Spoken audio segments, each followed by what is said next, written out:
নমস্কার।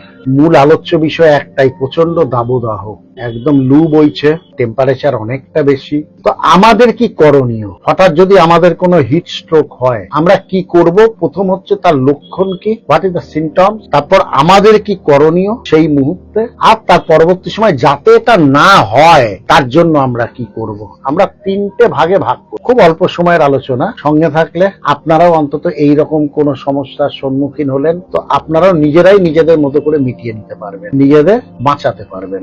প্রথম কথা হচ্ছে, আপনি বাইরে বেরিয়েছেন, প্রচন্ড দাবদাহ টেম্পারেচার, আপনার হিট স্ট্রোক হয়েছে, 6টা বা 7টা কারণ লক্ষণ আছে। সেই 6টা বা 7টার মধ্যে কোনো লক্ষণ দেখা দিলেই আপনি বুঝবেন হয়তো আপনার হিট স্ট্রোক হয়েছে।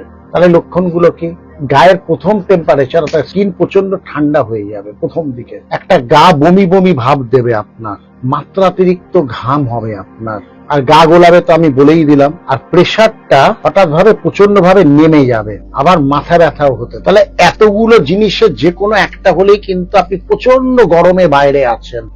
এই ব্যাপারগুলোই হচ্ছে। এই ব্যাপারগুলো হলে বুঝবেন, এর কোনো একটাই যদি হয় আপনি বুঝবেন যে আপনার হিট স্ট্রোক হয়েছে। এবার তাহলে পরের স্টেপে আমায় চলে আসতে হবে আমাদের, যে আমরা কি করব তার জন্য। এর কোন লক্ষণ আপনার কাছে দেখা গেল, তাহলে প্রথমেই কি করবেন? যে কোনো জায়গায় আপনি রাস্তা দিয়ে হাঁটছেন, কোথাও একটা ইমিডিয়েট ছায়া দেখে নিন, ছায়াতে কিছুক্ষণের জন্য বসে পড়ুন, এটা 1 নম্বর। 2 নম্বর কাজ হচ্ছে, সেই মুহূর্তে একটু ছায়াতে বসার পরেই একটু জল খান। প্রচন্ড গরমের মধ্যেই কিন্তু জলটা খাওয়া শুরু করে দেবেন না, ছায়াতে বসে একটু রেস্ট নেওয়ার পরে যতটা পারেন জল ফ্লুইড ইনটেক করুন, জলটা খান। তারপরে কি করবেন? বাড়িতে সঙ্গে সঙ্গে সেখান থেকে বাড়ি বা কোনো যেখানে আপনার সমস্ত কিছু করতে পারবেন সেরকম কোনো জায়গায় বা বাড়িতেই চলে গেলেন, গিয়ে অন্ধকার ঘরে অনেকক্ষণ থাকলেন এবং অবশ্যই চান করে নিলেন, গায়ে জল ঢেলে চানটা করে নিলেন, শরীরটাকে ঠান্ডা করলেন। তাহলে প্রথমে আপনাকে এইরকম হয়েছে, আপনি তো তখনই চান করাবার সুযোগ পাচ্ছেন না বা সেই মুহূর্তে জলও খাবেন না, সেই মুহূর্তে একটা ছায়া মতো জায়গা দেখুন, সেই ছায়াতে গিয়ে অন্তত 5 মিনিট বসুন, একদম চুপ করে বসে থাকবেন। তারপরে একটু জল খান, প্রচুর পরিমাণে জল খান, এবং তারপরেই বাড়িতে গিয়ে একদম পুরো গাটা ঠান্ডা জল দিয়ে মুছিয়ে নিন বা চান।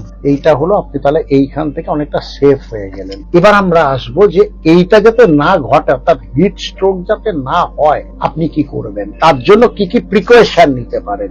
যে প্রিকশন গুলো নিলে প্রচুর রোদে বেরোলেও এটা হবার সম্ভাবনা থাকবে না। আমরা এবার সেটা নিয়ে একটু আলোকপাত করে নিই আপনাদের সাথে।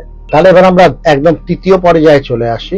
আমরা কি কি প্রিকশন নিলে, কি আমরা একদম বিধিসম্মত কি কি সতর্কীকরণ নিলে আমরা এখান থেকে বাঁচতে পারি। প্রথম কথা হচ্ছে, একদম সুতির, খুব পাতলা সুতির, দেখুন আমিও সুতির জামা পরেছি, খুব পাতলা সুতির জামা, বিশেষত সাদা রংটাকে পছন্দ করুন। বেরোনোর সময় সুতি, কোনো ওই টেরিলিন টেরিকট যেগুলো সেগুলোকে ব্যবহার করবেন, কারণ সুতির জামায় কি অনেক ছিদ্র থাকে যেখানে বাতাসটা খেলতে পারে আর কি। তাহলে সুতির জামাটা পরতে হবে, যত ঢিলে ঢালা পরা যায়। বেরোবেন যখন একটু বেশি করে ওআরএস খেয়ে বেরোনো, অর্থাৎ যদি বাড়িতে ওআরএস নেই অসুবিধা নেই, একটু চিনি একটু নুন দিয়ে জল খেয়ে যতটা ওআরএস, যতটা দেহের মধ্যে, অর্থাৎ দেহের ফ্লুইডটা যতটা বেশি নিয়ে বেরোনো যায় বাইরে, তাহলে কিন্তু হিট স্ট্রোক হওয়ার সম্ভাবনাটা কমবে।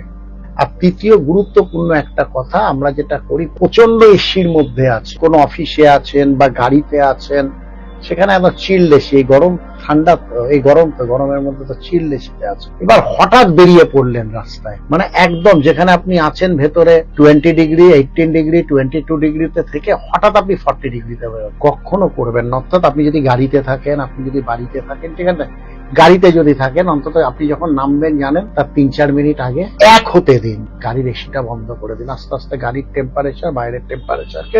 আপনি যদি বাড়িতে থাকেন, তাহলে বাড়ি থেকে যখন বেরোচ্ছেন রাস্তায়, অন্তত বাড়ি থেকে বেরিয়ে একটু সদর দরজা বা কোথাও একটু দাঁড়ান, দাঁড়িয়ে টেম্পারেচারটার সঙ্গে নিজেকে রপ্ত করে নিন, তারপর একদম রোদে গিয়ে বেরোবেন। বা উল্টোটাও হবে, আপনি প্রচন্ড রোদে আছেন, প্রচন্ড রোদ, 40 ডিগ্রি অ্যাবাভ, সেখান থেকে আপনি সরাসরি 15 ডিগ্রি বা 18 ডিগ্রি 20 ডিগ্রিতে ঢুকে পড়লেন, অর্থাৎ একটা চিল্ড এসিতে ঢুকে পড়লেন। এটাও কখনো করবেন না। প্রচন্ড রোদ থেকে আগে ছাওয়াতে আসবেন, এসে একটুখানি ওয়েট করবেন, অর্থাৎ টেম্পারেচারটা একদম আচমকা এতটা বাড়ানো বা কমানোটা তো ঠিক না, একটু কোথাও ওয়েট করলেন, ওই 40 ডিগ্রি থেকে কোথাও 30 ডিগ্রি আছে, একটু ছায়াতে বা বাড়ির বা অফিসের নিচের লবিতে করে তারপর মেন চেম্বারে ঢুকলেন, যেখানকার টেম্পারেচারটা 15, 18, 20-র মধ্যে। তাহলে টেম্পারেচারের ভ্যারিয়েশনটা যেন হঠাৎ হাই থেকে লো বা লো থেকে হাইতে না যায়, এইগুলো যদি আমরা একটু সাবধানতা অবলম্বন করতে পারি, আমরা কিন্তু নিজেরা নিজেদের অনেকটা বাঁচাতে পারবো, বা নিজের প্রিয়জনদের অনেকটাই হিট স্ট্রোক থেকে আমরা বাঁচাতে পারবো। গরম তো এখনো চলবে, আবহাওয়া দপ্তরের যা খবর তাতে গরম এখনো চলবে।